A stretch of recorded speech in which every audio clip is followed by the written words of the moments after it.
Good morning student, सभी प्यारे बच्चों को प्यार भरा नमस्कार। आज हम आपको यूपी बोर्ड के पाठ्यक्रम के बारे में बात करेंगे, जो कि विज्ञान से संबंधित है। विज्ञान विषय के जो पाठ्यक्रम है वो यूपी बोर्ड में किस प्रकार से विभाजित किया गया है, उस विषय पर हम इस वीडियो में बात करेंगे। इस वीडियो के माध्यम से हम ये बताना चाहेंगे सभी बच्चों को कि जो साइंस का जो पाठ्यक्रम है क्लास 9th में और क्लास 10th में, इनको दो भागों में विभाजित किया गया है, लिखित परीक्षा और प्रायोगिक परीक्षा। लिखित परीक्षा 70 अंक के होते हैं, जिसमें भौतिक विज्ञान, रसायन विज्ञान और जीव विज्ञान शामिल होते हैं। और प्रायोगिक परीक्षा जो कि बच्चे प्रयोगशाला में जाकर करते हैं, प्रयोग, फाइल बनाते हैं, टेस्ट लिए जाते हैं स्कूलों में। उसमें उनके जो नंबर आते हैं, उस नंबर को और लिखित परीक्षा के नंबर को जोड़ करके आपको मार्क्स दिए जाते हैं, जो कि कुल मिलाकर 100 अंक के होते हैं। तो क्लास 9th में तो जो एग्जामिनेशन होते हैं वो होम एग्जामिनेशन होते हैं, लेकिन क्लास 10th में जो एग्जामिनेशन होते हैं वो बोर्ड के होते हैं। तो हम क्लास 9th के पाठ्यक्रम के बारे में बात कर रहे हैं। तो क्लास 9th के पाठ्यक्रम के बारे में जो पहला आपका एग्जामिनेशन होता है, परीक्षा होता है, वो लिखित परीक्षा होता है, जो कि 70 अंक का होता है। ठीक है, तो इसको हम थियरी एग्जामिनेशन के नाम से भी जानते हैं। जो इंग्लिश मीडियम के बच्चे होते हैं, सीबीएसई के बच्चे होते हैं, वो जो हैं लिखित परीक्षा कहने से उनको समझ में नहीं आता है, लेकिन थियरी अगर हम कह देते हैं तो उनको तुरंत समझ में आ जाता है। क्योंकि आप यूपी बोर्ड के बच्चे हैं, तो आपको ये बहुत आवश्यक है जानना कि लिखित परीक्षा को ही हम थियरी परीक्षा के नाम से या थियरी एग्जामिनेशन के नाम से जानते हैं। लिखित परीक्षा को एनसीईआरटी के अनुसार पाठ्यक्रम को 4 यूनिट या इकाई में विभाजित किया गया है।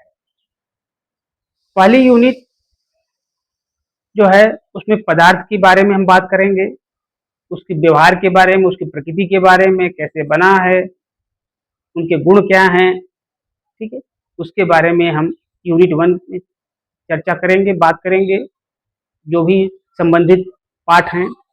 यूनिट जो सेकेंड है उसमें हम सजीव जगत में संगठन, तो सजीव से संबंधित, जीवों से संबंधित उनका निर्माण कैसे हुआ, वो कैसे आगे डेवलप हुए, कैसे आगे उनका विकास हुआ। ठीक है, उनके बारे में हम बात करेंगे यूनिट 2 में। यूनिट 3 जो है उसमें हम बल के बारे में बात करेंगे, गति और ऊर्जा कार्य के बारे में बात करेंगे। इसमें जो भी पाठ शामिल किए गए हैं उसमें हम बल, गति और कार्य से संबंधित चीज़ों का अध्ययन करेंगे। यूनिट 4 हमारा पर्यावरण, ये लास्ट यूनिट है, आखिरी यूनिट है, इकाई है। ठीक है, इसमें हम अपने पर्यावरण से संबंधित चीज़ों के बारे में अध्ययन करेंगे। तो आइए हम देखते हैं कि यूनिट 1 जो है पदार्थ की प्रकृति तथा व्यवहार, उसमें हम कौन कौन से चैप्टर को पढ़ने वाले हैं।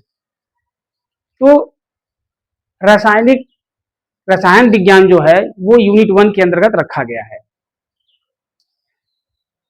इसमें पदार्थ की प्रकृति और उसके व्यवहार के बारे में बात करेंगे। इसमें जो पहला पाठ है आपका, हमारे आसपास के पदार्थ, हमारे आसपास जो पदार्थ हैं उसके बारे में हम बात करेंगे इस चैप्टर में, और उनके प्रश्नों को हम हल करेंगे। पाठ 2, क्या हमारे आसपास के पदार्थ जो हैं शुद्ध हैं या अशुद्ध हैं या दोनों हैं, इन सब के बारे में हम इस पाठ में बात करेंगे, अध्ययन करेंगे और उनके प्रश्नों को हल करेंगे। पार्ट 3 जो है 3 जो है परमाणु और अणु, परमाणु और अणु के बारे में हम अध्ययन करेंगे, बात करेंगे। और उनके प्रश्नों को हल करेंगे। पाठ 4 परमाणु संरचना, परमाणु कैसे बना, उनकी खोज कैसी हुई, इन सब चीज़ों के बारे में हम इस पाठ में बात करेंगे, अध्ययन करेंगे और उनके प्रश्नों को हल करेंगे। चलिए आइए बात करते हैं जीव विज्ञान की। जीव विज्ञान आपका यूनिट 2 है। इसमें सजीव जगत में संगठन, इस पर हम बात करेंगे। इसमें जो पाठ 5 है, इसमें जीवन की मौलिक इकाई। जीवन की मौलिक इकाई क्या है? ये सभी जानते हैं कि जीवन का निर्माण किससे हुआ है, सेल से हुआ है, कोशिका से हुआ है। तो उसका अध्ययन हम इस पाठ में करेंगे और उससे संबंधित जो प्रश्न होंगे, उत्तर होंगे, ठीक है, उसको हम हल करेंगे। पाठ 6 ऊतक। ऊतक को हम इंग्लिश में अगर कहें, अंग्रेजी में कहें तो टिश्यू के नाम से जानते हैं, ठीक है। तो ये ऊतक कैसे बने, इनका क्या काम है, इन सब के बारे में हम इस पाठ में बात करेंगे और उनके प्रश्नों को हल करेंगे। पाठ 7, पाठ 7 में जीवों में विविधता, ये आपका चैप्टर का नाम है, पाठ का नाम है। तो इसमें जीवों में कौन कौन सी विविधताएं होती हैं, कैसे जीव होते हैं, ठीक है, उनके आचरण व्यवहार के बारे में हम बात करेंगे। इस चैप्टर के अंत में जो प्रश्न होंगे उस प्रश्नों को भी हम हल करेंगे। अब बात करते हैं यूनिट 3। यूनिट 3 जो है भौतिक विज्ञान, ठीक है, उसमें बल, गति और कार्य से संबंधित पाठों के बारे में हम अध्ययन करेंगे। इसमें पहला जो पाठ है वो पाठ 8 है इस यूनिट का, ठीक है। उसमें गति और गति के नियम के बारे में हम अध्ययन करेंगे और उसमें प्रश्नों को हल करेंगे। उसके जो न्यूमेरिकल दिए गए हैं न्यूमेरिकल को हल करेंगे। पार्ट 9 में हम बल की बात करेंगे, कितने प्रकार के होते हैं बल, ठीक है। बल से संबंधित प्रश्नों को हल करेंगे, जो न्यूमेरिकल हैं, इक्वेशन हैं, उनके बारे में हम बात करेंगे।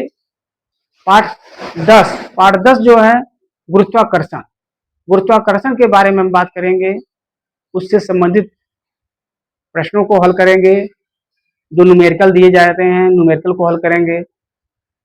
पार्ट 11, पार्ट 11 जो है कार्य और ऊर्जा, कार्य और ऊर्जा के बारे में हम इस चैप्टर में बात करेंगे, अध्ययन करेंगे। ऊर्जा का स्वरूप के बारे में हम बात करेंगे, ठीक है, कार्य क्या होता है उसके बारे में बात करेंगे और इनके प्रश्नों को हम हल करने की कोशिश करेंगे। पार्ट 12 जो है हमारा पूरे पाठ्यक्रम का ये आखिरी या यूं कहें लास्ट चैप्टर है, लास्ट पार्ट है। इसमें हमारे पर्यावरण के बारे में हम बात करेंगे। यह यूनिट 4 है, ये इसको हम यूनिट 4 में रखा गया है, ठीक है। तो इसमें हम हमारे पर्यावरण से संबंधित चीज़ों के बारे में अध्ययन करेंगे। तो यहाँ तक तो अब हमने जो बात किया है लेसन 1 से लेकर लेसन 12 तक, ये लिखित परीक्षा के अंतर्गत आते हैं। इतना हम अध्ययन कर करके जो है 70 अंकों का जो मार्क्स होता है उसको प्राप्त करते हैं। अगर आप अच्छे से इसको स्टडी कर लेते हैं, पढ़ाई कर लेते हैं, इसके बारे में प्रश्नों को हल कर लेते हैं पूरे वर्ष में। अब बात करते हैं प्रायोगिक परीक्षा। तो जो प्रायोगिक परीक्षा होती है यह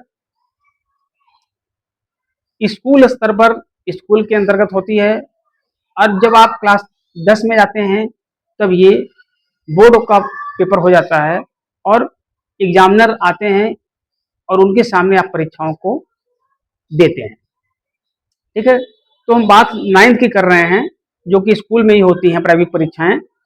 आपको कैसे क्या करना है, आप इसमें सबसे पहले तो आपको फाइल बनाई जाती है, जिसमें जो फाइलें होती हैं ये जीव विज्ञान, रसायन विज्ञान, भौतिक विज्ञान तीनों अलग अलग होते हैं और कुछ प्रोजेक्ट दिए जाते हैं, उस प्रोजेक्ट को भी पूरा करना होता है, उस पर नंबर दिए जाते हैं। प्रयोगशाला में आपको प्रयोग करने के लिए ले जाते हैं और वहाँ पर जो है आप प्रयोग करते हैं। तो जिनके प्रयोग अच्छे होते हैं, जिनके थोड़े कम अच्छे होते हैं, उस हिसाब से उनको नंबर दिए जाते हैं। और इसका जो तीसरा भाग है, कक्षा में जो टेस्ट लिए जाते हैं उसमें नंबर दिए जाते हैं। तो तीनों में जो है नंबर जोड़ करके 30 में से आप कितने अंक ले आते हैं उसको दिया जाता है। अब ये प्रायोगिक परीक्षा है जो दूसरी परीक्षा होती है, और लिखित परीक्षा जो होती है वो 70 अंक की होती है। तो 70 में आपने कितना मार्क्स गेन किया या प्राप्त किया, 30 में कितना मार्क्स आपने गेन किया या प्राप्त किया, इन सबको जोड़ करके हम फिर 100 अंकों में आपके मार्क्स को टोटल करते हैं। फिर उसमें देखते हैं कि बच्चे ने कितना नंबर प्राप्त किया है। तो इस प्रकार से जो है आप नंबर प्राप्त करते हैं, और आपको लिखित परीक्षा और प्रायोगिक परीक्षा दोनों देनी होती हैं। ये जो है इस प्रकार का जो पाठ्यक्रम है आपका क्लास 9 से शुरू हो जाता है। क्लास 9, क्लास 10, क्लास 11, क्लास 12, फिर आगे आप जब पढ़ेंगे तो उसमें भी जो है इसी प्रकार से जो है लिखित परीक्षा, थियरी और प्रायोगिक परीक्षा प्रैक्टिकल, जिसको हम प्रैक्टिकल के नाम से जानते हैं, वो आपको देनी होती है।